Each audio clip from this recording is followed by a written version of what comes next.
What's going on, y'all? My name's Alex from Sacramento, California. I own Sac Speed Shop. I also own this 1971 Chevy Caprice Classic, Donk, glass house, however you want to refer to it. Car is a rose gold color paint on rose gold accessories. Motor is a LSX 427. Frankenstein F710 heads, has Frankenstein billet, low profile intake, has a Pro Charger F1X supercharger.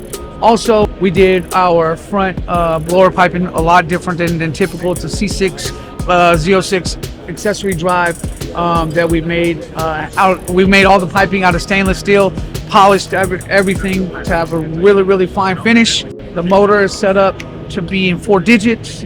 We have Bear brakes, 16-inch extreme brakes in the front with our logo and the Bear paw on it.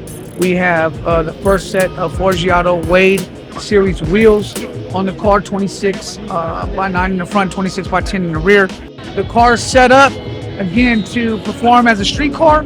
Our interior, we wanted to do something a little more modern. If you look at the aesthetic of the door panels, the dash, we wanted to keep the factory look to it, just modernize it a little bit.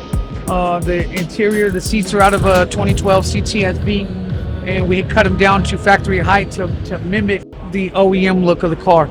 This car came with a bench seat. I wanted something more modern, and we wanted everything to be high performance and pro touring style. We build pro touring cars, LS swap vehicles up in Northern California, so we wanted to use our formula and our recipe on this car, just on a different platform. That's what our goal was.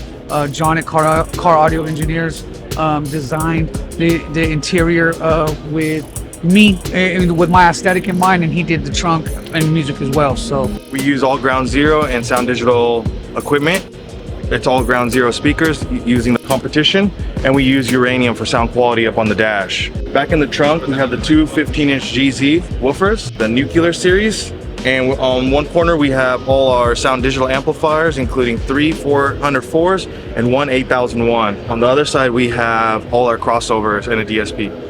We definitely appreciate HKI, Ground Zero, and Sound Digital collectively to allow us to display our vehicle here at the SEMA show. So we definitely appreciate y'all, man. Thanks, man, and hope you enjoy the car.